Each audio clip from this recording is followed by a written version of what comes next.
അപ്പം നമ്മളിതാ എത്തിയിരിക്കുകയാണ് ഇന്നത്തെ നാട്ടിലെവിടായിലേക്ക്.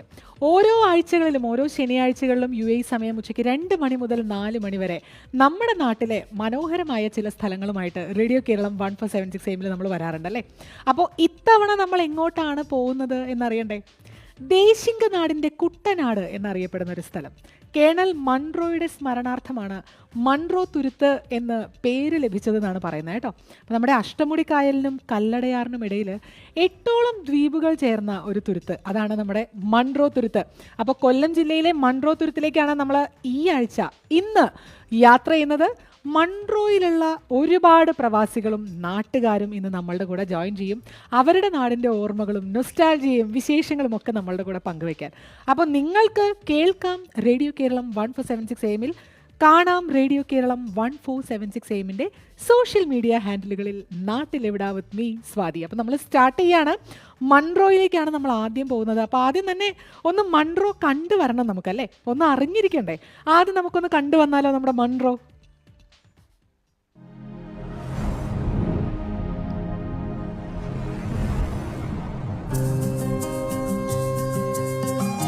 തിരുവിതാംകൂറിലെ ഒരു ബ്രിട്ടീഷ് ദിവാന്റെ പേരിൽ അറിയപ്പെടുന്ന ദ്വീപ സമൂഹം, ദേശിംഗനാടിന്റെ കുട്ടനാട് എന്ന വിശേഷണമുള്ള മനോഹരമായ ഭൂപ്രദേശം, കൊല്ലം ജില്ലയിലെ മൺട്രോ തുരുത്ത്.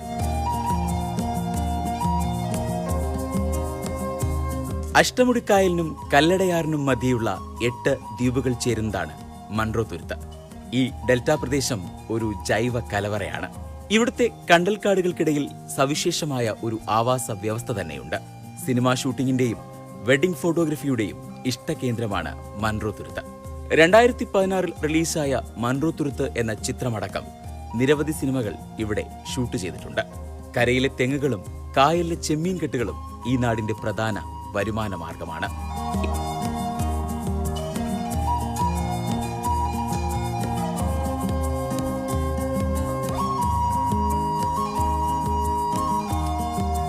എട്ട് ദ്വീപുകൾക്കിടയിലെ എണ്ണമറ്റ ഇടത്തോടുകളിലൂടെയുള്ള തോണിയാത്ര അവിസ്മരണീയമായ ഒരു അനുഭവമാണ്. കുതിരമുനമ്പ്, പടപ്പക്കര തുടങ്ങിയ വിനോദസഞ്ചാര കേന്ദ്രങ്ങളും മൺട്രോ തുരുത്തിന് സമീപത്താണ്. AD 1878 പണി കഴിപ്പിച്ച ഡച്ച് പള്ളി, കേണൽ മൺട്രോയുടെ ബംഗ്ലാവ് എന്നിവ ഇവിടുത്തെ പ്രധാന ചരിത്ര സ്മാരകങ്ങളാകുന്നു. പ്രശസ്തമായ കല്ലട വള്ളംകളി ഇവിടെയാണ് നടക്കുന്നത്. കാഴ്ചകളുടെ വിസ്മയമൊരുക്കുമ്പോഴും ഈ ദ്വീപസമൂഹം അതിജീവന ഭീഷണിയിലാണ്. വെള്ളത്തിന് നടുവിൽ ജീവിക്കുമ്പോഴും കുടിക്കാനായി വള്ളത്തിലേറി വെള്ളം തേടി പോകേണ്ട സാഹചര്യം ഇവിടെയുണ്ട്. ജലവിധാനം ഉയരുന്നതും മണ്ണിലെ ലവണാംശം വർദ്ധിക്കുന്നതും ഇന്നാട്ടുകാരിൽ ആശങ്ക സൃഷ്ടിക്കുന്നു. അത് മനസ്സിലാക്കിയുള്ള ഉത്തരവാദിത്ത ടൂറിസമാണ് മൺട്രോ തുരുത്തിന് അഭികാമ്യം.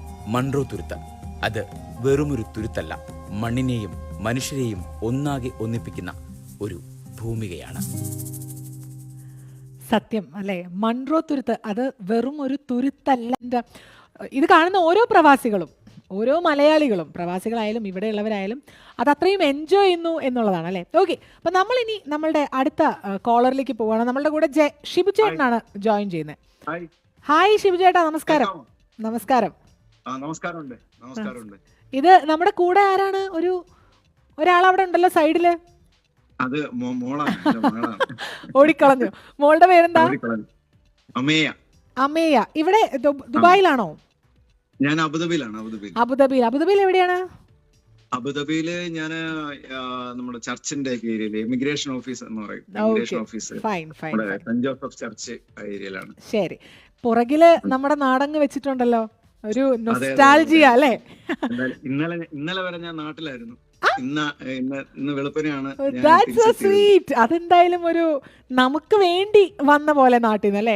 എന്തൊക്കെ മെമ്മറീസ് അവിടെ നിന്ന് എടുത്തുകൊണ്ട് വന്നിട്ടുണ്ട്. മഴയൊക്കെ കിട്ടിയോ? മൺട്രോയിലെ മഴയൊക്കെ കിട്ടിയോ?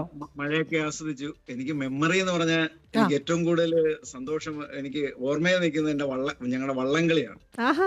മൺട്രോത്തുരത്തിലെ കല്ലട ജലോത്സവം എന്ന് പറയുന്ന ഒരു ജലോത്സവം പണ്ട് എന്റെ കുട്ടിക്കാലം മുതല്, എന്റെ കുട്ടിക്കാലം മുതലല്ല, ഞങ്ങളുടെ അപ്പനപ്പൂപ്പന്മാരുടെ കാലം മുതല് ഈ പഴക്കൊലയ്ക്ക് വേണ്ടിയിട്ട് പണ്ട് ചെറിയ വള്ളങ്ങളുടെ മത്സരം നടത്തിയിരുന്നതാണ്. പിന്നെ അത് വളർന്ന് വലുതായി ചുണ്ടൻ വള്ളങ്ങളായി, വെപ്പ് വള്ളങ്ങളായി, ചുണ്ടൻ വള്ളങ്ങളായി, ഇപ്പം വലിയ പ്രൊഫഷണൽ വള്ളംകളി തന്നെയാണ് ഇപ്പൊ കല്ലട ജലോത്സവത്തിന്. അതിന്റെ ഒരു റേഞ്ച് മാറി. അല്ലേ? അതെ അതെ അതെ. എന്റെ കുട്ടിക്കാലത്ത് എന്റെ കുഞ്ഞുനാളിൽ ഞാൻ നമ്മള് എത്ര 8 വയസ്സൊക്കെ ഉള്ള 5 വയസ്സൊക്കെ ഉള്ള സമയത്ത് എന്റെ പപ്പ മരിച്ചുപോയി. എന്റെ പപ്പ മരിച്ചുപോയതിന് വേണ്ടിയിട്ടാണ് ഞാൻ നാട്ടിൽ വന്നത് 5-ാം തീയതി. അപ്പൊ നമ്മ ഇവിടെ പറഞ്ഞു. അപ്പൊ അങ്ങനെയാണ് നാട്ടിൽ വന്നത്. അന്ന് എന്റെ പപ്പ പണ്ട് വള്ളം കളിക്കാൻ പോകുമ്പം എന്നെ ആ വള്ളത്തിന്റെ നടുക്കൊരു പടിയുണ്ട്. നടുക്ക്, അതായത് ഈ ട്രയൽ തരുന്നവർക്ക് നടക്കാനും താളത്തിന് ഇടിക്കാനും ഒക്കെ ഉള്ള നിലക്കാര് നിൽക്കുന്ന ഇടത്തടിയുണ്ട്. ആ ഇടത്തടിയിൽ എന്നെ ഇരുത്തിയിട്ട് വള്ളംകളിക്ക് കൊണ്ടുപോയിരുന്നു. ട്രയലിന് കൊണ്ടുപോകുന്ന ഒരു സമയം ഉണ്ടായിരുന്നു. അന്ന് മുതലേ, ആ സമയം മുതലേ നമ്മൾ വള്ളംകളി ഭയങ്കര ഒരു അറ്റാച്ച്മെന്റ് ആയിരുന്നു. അതൊരിക്കലും എനിക്ക് മൺട്രോത്തുരുത്തിനെ പറ്റി ആര് പറഞ്ഞാലും എനിക്ക് ഓർമ്മ വരുന്നത് ആ ആർപ്പോ വിളിയാണ്. ആർപ്പോ എന്നൊരു വിളിയുണ്ട്. ആ ഒരു വിളിയാണ്, ആ ഒരു മൺട്രോത്തുരുത്തിന്റെ വള്ളംകളിയാണ്. മൺട്രോത്തുരുത്തിന് എന്ന് പറയുമ്പോ മൺട്രോത്തുരുത്തിന്റെ ശബ്ദമായിട്ട് ശിവചേട്ടന്റെ മനസ്സിലുള്ളത് ആ ഒരു ആർപ്പോ വിളിയാണ് അല്ലേ? ഐ ക്യാൻ ഫീൽ യു കേട്ടോ. എനിക്ക് ചേട്ടനെ മനസ്സിലാവുന്നുണ്ട്. കാരൂത്രക്കടവിൽ നിന്ന് ആ സ്റ്റാർട്ടിംഗ് പോയിന്റ് മുതൽ ഫിനിഷിംഗ് പോയിന്റ് വരെ ഒരേ ലെവലിൽ കാണാൻ പറ്റുന്ന നെടുനെട്ടായത്തിൽ കിടക്കുന്ന ഒരേ ഒരു ട്രാക്ക് കേരളത്തിൽ കല്ലട ജലോത്സവം മാത്രമേ ഉള്ളൂ. അതായത് സ്റ്റാർട്ടിംഗ് പോയിന്റിൽ ഫിനിഷിംഗ് പോയിന്റിൽ സ്റ്റാർട്ടിംഗ് പോയിന്റും കാണാൻ പറ്റുന്ന ഒരേ ഒരു വള്ളംകളി. നെഹ്റു ട്രോഫിക്കും ഇല്ല, ഇപ്പൊ ഈ പറഞ്ഞ പ്രസിഡന്റ് ട്രോഫിക്കും ഇല്ല. ഇപ്പൊ പുതുതായിട്ട് വന്നൊരു കളിയാണ് പ്രസിഡന്റ് ട്രോഫി. അതിനുശേഷമാണ് കല്ലട ജലോത്സവത്തിന്റെ പകിട്ട് 28ാം ഓണത്തിനായിരുന്നു കല്ലട ജലോത്സവം നടന്നുകൊണ്ടിരുന്നത്. 28ാം ഓണം തുടങ്ങി, 1ാം ഓണം തുടങ്ങി, 28ാം ഓണത്തിന് എല്ലാ വർഷവും മുടങ്ങാതെ, അത് ആരുടെ സഹായം, ഒരു ഗവൺമെന്റിന്റെ സഹായം ഇല്ലാതെ നാട്ടുകാരാൽ പിരിവെടുത്ത് ആ സമയത്ത് മണൽവാരും കൃഷിക്കാരും മണൽവാരുകാരും ഉണ്ടായിരുന്ന അവര് പിരിവെടുത്ത് എന്നിട്ട് നാട്ടിലെ ചില വ്യവസായികളുടെ നിന്ന് സഹായം മേടിച്ച് അങ്ങനെ നടത്തിക്കൊണ്ടിരുന്ന കല്ലട ജലോത്സവം നമ്മുടെ സ്വന്തം അല്ലേ, വേറെ ആർക്കും കൊടുക്കാണ്ട് നമ്മുടെ സ്വന്തമാക്കി വെച്ചത്. ഒരു ഗവൺമെന്റിന്റെ ഒരു സഹായം ഇല്ലാതെ നടന്നുകൊണ്ടിരുന്ന കല്ലട ജലോത്സവമായിരുന്നു. അതിപ്പോ തൊട്ടടുത്ത് പ്രസിഡന്റ് ട്രോഫിയൊക്കെ വന്നു, വലിയ കാശുകാരുടെ കളിയായി. നമ്മുടെ കല്ലട ജലോത്സവം 28ാം ഓണത്തിന് നടക്കാതായി. എന്നിട്ടും വാശിയോടെ നമ്മൾ 28ാം ഓണത്തിന് ഈ കഴിഞ്ഞ പ്രാവശ്യം നടത്തി. ഗ്രേറ്റ്. നമ്മുടെ മക്കൾക്കും അതിന്റെ മെമ്മറീസ് പകർന്നു കൊടുക്കാൻ ശ്രമിക്കാറുണ്ടോ? ഇപ്പൊ ഇവിടെ പുറത്താണ്. ശ്രമിക്കാറുണ്ട്. എനിക്ക് ആ ഒരു എനർജി എനിക്ക് മനസ്സിലാവുന്നുണ്ട് കേട്ടോ. അത്രമാത്രം അതിനോടുള്ള ഒരു താല്പര്യം. അപ്പം ഞാൻ ചോദിക്കട്ടെ, ഈ കല്ലടയാർ നമ്മളുടെ ഈ ഒരു ജലോത്സവം നടക്കുന്ന സമയത്ത് നമ്മുടെ നാട്ടുകാർ തന്നെയാണ് കൂടുതൽ, അതോ വിദേശികൾ ഇതറിഞ്ഞ് അവരുടെ ഒരു സാന്നിധ്യം കൂടി ഉണ്ടാവാറുണ്ടോ? ടൂറിസ്റ്റുകളുടെ ഒക്കെ വിദേശികൾ ഇഷ്ടംപോലെ വരുന്നുണ്ട്. കല്ലട ജലോത്സവം 28ാം ഓണ സമയത്ത്, അന്ന് ഇപ്പം ഗവൺമെന്റ് ഏറ്റെടുത്ത് നടക്കുന്ന ജലോത്സവം അല്ല, നാടൻ ജലോത്സവം ആയിരുന്നപ്പോ തന്നെ ഒരുപാട് പണ്ട് മുതലേ അവിടെ ടൂറിസ്റ്റുകളെ കൊണ്ടുവരാനായിട്ട് ആൾക്കാരുണ്ടായിരുന്നല്ലോ. അപ്പൊ അവർ 28ാം ഓണത്തിന് പ്രത്യേകം ബുക്ക് ചെയ്ത് വിദേശികൾ ഇഷ്ടംപോലെ ആ വള്ളംകളി കാണാനായിട്ട് ഇഷ്ടംപോലെ വിദേശികൾ വരുന്നുണ്ടായിരുന്നു. ആ സമയത്തെ വരുന്നുണ്ട്. ഇപ്പോഴും ഇഷ്ടംപോലെ വിദേശികളും സ്വദേശികളും നമ്മുടെ അന്യ സംസ്ഥാനക്കാരും എല്ലാം ഇഷ്ടംപോലെ വരുന്നുണ്ട് അവിടെ. ഒരുപാട് പേര് വരുന്നു. എപ്പോഴും ആക്റ്റീവ് ആയിരിക്കുന്ന ഒരു നാട് തന്നെയാണ് നമ്മുടെ മൺട്രോത്തുരുത്ത് അല്ലേ? അതെ. എന്റെ നാടെന്ന് പറയുന്നത് ഇടിയക്കടവ് ചാലപ്പുറം എന്ന് പറയും. ചാലപ്പുറം എന്ന് പറഞ്ഞു കഴിഞ്ഞാൽ അവിടെയാണ് നമ്മുടെ ഈ മൺട്രോത്തുരുത്ത് സ്റ്റാർട്ട് ചെയ്യുന്നത്. ടൂറിസ്റ്റുകൾ ആദ്യം വരുന്ന ആ ഭാഗത്താണ്. എന്നിട്ടാണ് പിന്നെ മറ്റേ വളവും അങ്ങോട്ടും ഇങ്ങോട്ടൊക്കെ എല്ലാം പോകുന്നത്. ഞങ്ങൾ നിങ്ങളുടെ നാടിങ്ങനെ കണ്ടുകൊണ്ടിരിക്കുകയാണ് കേട്ടോ. എത്ര കണ്ടിട്ടും മതിയാവാത്തത്ര. ഓരോരുത്തർ വിളിക്കുമ്പോൾ പല പല ആംഗിളുകളാണ് നമ്മൾ കാണുന്നത് ആ നാടിന്റെ. അതിന്റെ ഒരു ഭംഗി അത് പറഞ്ഞറിയിക്കാൻ പറ്റാത്തത്ര മനോഹരമാണ്. നിങ്ങളൊക്കെ ഭാഗ്യവാന്മാരാണ്, ഇത്രയും ജൈവ വൈവിധ്യമുള്ള ഒരു സ്ഥലത്ത് ജനിച്ച് വളർന്നവർ. ഒരു തരത്തിൽ നോക്കിയ ഭാഗ്യവാന്മാരാണ്. പക്ഷെ നമ്മുടെ ഒരു റെയിൽവേ ട്രാക്ക് വന്നിട്ടുണ്ട് അവിടെ, ഒരു റെയിൽവേ ട്രാക്ക്. ആ റെയിൽവേ ട്രാക്കിന് അപ്പുറത്തോട്ട് കിടക്കുന്നവർ ഭയങ്കരമായ ദുരിതം അനുഭവിക്കുന്നവരാണ്. എന്ന് പറഞ്ഞാൽ വേലിയേറ്റം എന്ന് പറയുന്ന വലിയൊരു സംഭവമാണ്, വലിയൊരു ദുരിതം നിറഞ്ഞൊരു. ഈ വേലിയേറ്റ സമയത്ത് ആ വീടുകളിൽ വെള്ളം വരും. ഒന്ന് ഓപ്പണായിട്ട് പറഞ്ഞു കഴിഞ്ഞാൽ ഒന്ന് കക്കൂസിപ്പാൻ പോലും പറ്റാത്ത അവസ്ഥയാണ് ആ ഭാഗത്തുള്ളവർക്ക്. എന്ന് പറഞ്ഞാൽ വെള്ളം നിറഞ്ഞ് കക്കൂസിനെക്കാട്ടി മേളി വരും. അപ്പൊ പിന്നെ ആ ഒരു വലിയൊരു ദുരിതം അനുഭവിക്കുന്ന ഒരു ജനത ആ ഒരു കുറച്ച് ഭാഗത്ത്, മൺട്രോത്തുരുത്തിന്റെ കുറച്ച് ഭാഗത്തുള്ളവർ ആ ഒരു ബുദ്ധിമുട്ട് അനുഭവിക്കുന്നുണ്ടല്ലേ? അത് എപ്പോഴും വലിയ ബുദ്ധിമുട്ട് അനുഭവിക്കുന്നുണ്ട്. ഇന്ന് നമ്മൾ ചെറിയൊരു വേലിയേറ്റം നമ്മൾ കണ്ടു, അവിടെ ഒരു നല്ലൊരു മഴ കഴിഞ്ഞിരിക്കുന്നതിന്റെ.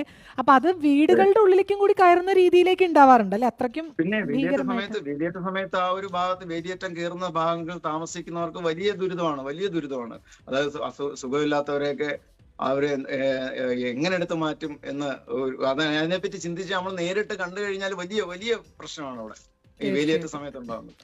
ഷിബു ചേട്ടാ, അപ്പോൾ ഒരു 4 മണി, ഒരു 3:45 കൂടിയിട്ട് ഒന്നുകൂടി ഒന്ന് നമ്മളുടെ കൂടെ ജോയിൻ ചെയ്യണേ. നമ്മുടെ എല്ലാവരും ഉണ്ടാവും മൺട്രോക്കാർ, നമുക്ക് ഒന്നുകൂടി ഒന്ന് ഇരിക്കാം. ഓക്കെ ജയൻ ചേട്ടാ, വളരെ സന്തോഷം. അവരുടെ ഒരു എനർജി കണ്ടോ. സോറി ഷിബു ചേട്ടാ, നോ ഒഫൻസ്. അപ്പം ഷിബു ചേട്ടനെ പോലെ ആ ഒരു എനർജി, ആ നാടിനോടുള്ള ആ ഒരു സ്നേഹം, അത് അങ്ങ് എന്താ പറയുക, തിളയ്ക്കണം ചോര ഞരമ്പുകളിൽ നിന്നാണല്ലോ കവി പാടിയിട്ടുള്ളത് അല്ലേ. ഓക്കെ, അപ്പോൾ നമ്മളിനി അടുത്തതായിട്ട് പോകുന്നത് ജയൻ ചേട്ടൻ്റെ അടുത്തേക്കാണ് കേട്ടോ. അപ്പോൾ അദ്ദേഹം നമ്മളുടെ കൂടെ ജോയിൻ ചെയ്യുന്നുണ്ട്, മൺട്രോക്കാരനാണ്. അദ്ദേഹത്തിന് എന്തൊക്കെയാണ്